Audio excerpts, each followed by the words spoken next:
Bonjour aux élèves du lycée Gaston-Béry de Kourou. Voici une vidéo qui porte sur la correction d'un un exercice donné au bac. C'est un exercice sur les probabilités conditionnelles donné au bac en section ST2S aux Antilles-Guyane en septembre 2015. C'est un exercice sans utilisation d'un arbre de probabilité. J'ajoute que c'est un exercice assez simple car il utilise directement les résultats du cours. Vous êtes prêts? Vous allez prendre connaissance de l'énoncé. Disons-le ensemble. En 2012, 774 868 permis de conduire en catégorie B ont été délivrés, dont 181 006 via la filière de l'AAC. Alors, il s'agit de l'apprentissage anticipé de la conduite. Le tableau ci-dessous présente les statistiques de réussite à l'examen du permis de conduire de catégorie B pour l'année 2012. Donc, observez ce tableau, c'est un tableau double entrée. Dans cette colonne, ce sont tous les gens qui ont suivi la conduite anticipée. Ici, c'est ceux qui n'ont pas suivi la conduite anticipée. Et en ligne, ici, c'est ceux qui ont été reçus à l'examen et ceux qui ont été refusés à l'examen. Il y a une ligne totale qui fait la somme des deux nombres qui sont là. Ici, la somme des deux nombres qui sont là. Et il y a une colonne totale qui fait la somme de ces deux nombres et la somme de ces deux nombres dans cette cellule ici. On choisit au hasard et de manière équiprobable, donc on pourra faire nombre de cas favorables sur nombre de cas total, un candidat parmi tous ceux qui ont passé l'examen du permis de conduire de catégorie B en 2012. On définit les événements suivants. A, l'événement A, le candidat choisi a suivi la AC. B, le candidat choisi a été reçu à l'examen. Dans cet exercice, tous les résultats seront arrondis au centième. La première question, quelle est la probabilité que le candidat choisi ait suivi la AC? Alors, je vous laisse faire par vous-même. Regardez le tableau. Quelle est la probabilité que le candidat choisi au hasard ait suivi la AC, la conduite anticipée? Alors, nombre de cas favorables sur nombre de cas total. Je vous laisse faire. Mettez la vidéo sur pause si nécessaire, puis vous reprenez la lecture de cette vidéo pour la correction. Correction. Donc, nombre de cas favorables à l'événement A, ayant suivi la AC, voici le nombre total de personnes qui ont suivi la AC. Donc ça c'est le nombre de cas favorables à l'événement A, sur le nombre de cas total, donc ici. Donc il faut diviser 246 124 par 1 324 732. J'espère que vous avez trouvé. Voilà ce que ça donne. P de A. Donc on trouve à peu près 0,19, il fallait arrondir au centième. Petit b. Quelle est la probabilité que le candidat choisi ait été reçu à l'examen? Alors, même chose, je vous laisse faire par vous-même. Mettez la vidéo sur pause, le temps de le faire. Puis reprenez la lecture de cette vidéo pour la correction. Correction, un reçu à l'examen, nombre de cas favorables, il est ici, et toujours divisé par le nombre de cas total. Donc voilà ce que ça donne. Et vous auriez dû trouver à peu près 0,58 arrondi au centième. Deuxième question. Écrire par une phrase l'événement A inter B. Alors, je vous laisse le faire par vous-même. Mettez la vidéo sur pause, le temps de le faire, puis reprenez la lecture de cette vidéo par correction. Correction. A inter B. A, c'est l'événement A suivi la conduite anticipée. Intersection, ça veut dire en même temps, je vous rappelle. Et très souvent, au lieu de dire en même temps, on met simplement et. Quant à B, c'est l'événement A réussi l'examen. Donc je mets un et entre les deux morceaux de phrase. La phrase relative à l'événement A et la phrase relative à l'événement B, et entre les deux, je mets un et. Voilà ce que ça donne. Le candidat a suivi la AC, c'est l'événement A. Ici, le et qui remplace l'intersection, et B a été reçu à l'examen. Bon, c'est pas bien compliqué.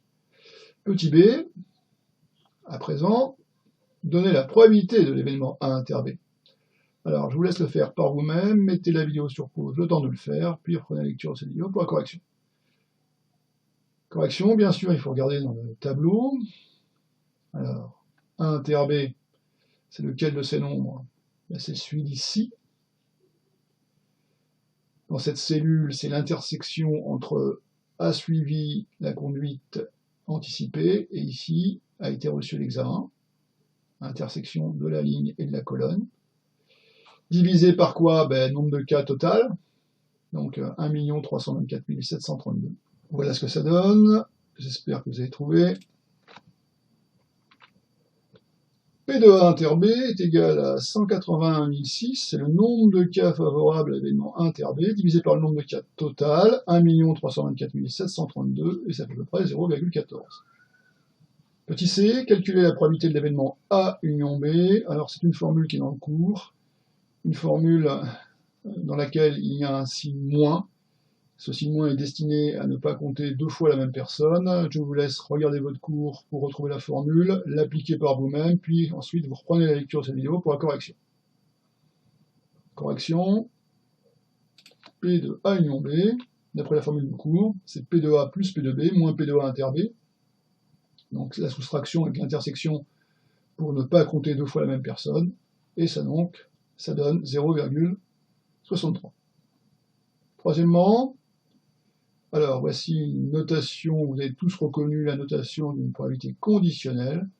La probabilité que l'événement B se réalise, sachant que l'événement A est réalisé. Calculez P de B sachant A. Alors, je vous laisse le faire par vous-même, mettez la vidéo sur pause, le temps de le faire, puis reprenez la lecture de cette vidéo pour la correction. Correction, j'utilise une formule du cours. Je vous avais dit que cet exercice utilisait beaucoup de résultats qui venaient directement du cours. Donc voici la formule reliant la probabilité conditionnelle avec la probabilité de l'intersection, les deux sont liés. Et si on applique cette formule, 0,14, on l'a trouvé juste au-dessus, 0,19, c'est la première probabilité qu'on a calculée, et ça fait environ 0,74. Il y avait un autre moyen pour retrouver cette valeur, directement dans le tableau. Donc on cherche quoi? On cherche la probabilité de B sachant A. Sachant A, ça veut dire que tout se passe dans cette colonne. Donc B, c'est avoir réussi son permis. Ici, avoir réussi son permis tout en étant dans la colonne A, c'est le nombre 180 006, divisé par le total de la colonne A, 246 124. Et si vous prenez votre calculatrice, j'ai déjà préparé le calcul, voilà ce que ça donne. Donc 0, 7, 3, et derrière le 3, il y a un 5, il fallait arrondir au centième, donc derrière le 3, il y a un 5, donc il faut augmenter le 3 de 1, on retrouve 0,74. À présent, nous voici arrivés à la dernière question de cet exercice. Quatrièmement, dans cette question, toute trace de recherche, même incomplète ou d'initiative, même infructueuse, sera prise en compte lors de l'évaluation. Alors cette phrase est destinée à rassurer le candidat. S'il trouve la question un peu difficile, il faut quand même qu'il essaye. S'il écrit les choses justes, même s'il n'a pas jusqu'au bout, ça lui rapportera des points. Alors voici la question. Une personne affirme, un candidat qui a suivi l'AAC a plus de chances d'être reçu au permis de conduire qu'un candidat qui n'a pas suivi. Qu'en pensez-vous? Alors la difficulté dans cette question, c'est qu'il faut faire un calcul, on ne vous dit pas lequel. Alors je vous laisse deviner par vous-même quel calcul il faut faire, mettez la vidéo sur pause, le temps de la réflexion, puis vous reprenez la lecture de cette vidéo pour la correction. Correction.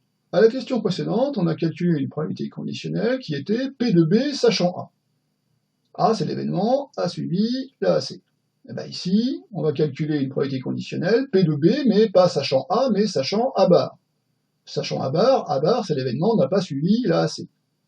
Alors c'est ce qu'on va écrire ici. Voilà. Pour répondre à cette question, calculons la probabilité d'être reçu à l'examen, sachant qu'il n'a pas suivi l'AAC. Alors pour calculer cette probabilité, le plus simple, c'est de remonter dans le tableau. Je vous laisse le faire par vous-même, mettez la vidéo sur pause, le temps de le faire, puis reprenez la lecture de cette vidéo pour la correction. Correction, on y va. Alors dans le tableau, sachant qu'il n'a pas suivi l'AAC, c'est cette colonne. Et donc P de B sachant A bar, donc dans cette colonne, tout se passe dans cette colonne. P de B dans la colonne A bar, n'a pas suivi l'AAC, c'est 593 862 divisé par 1 078 608. Voilà ce que ça donne.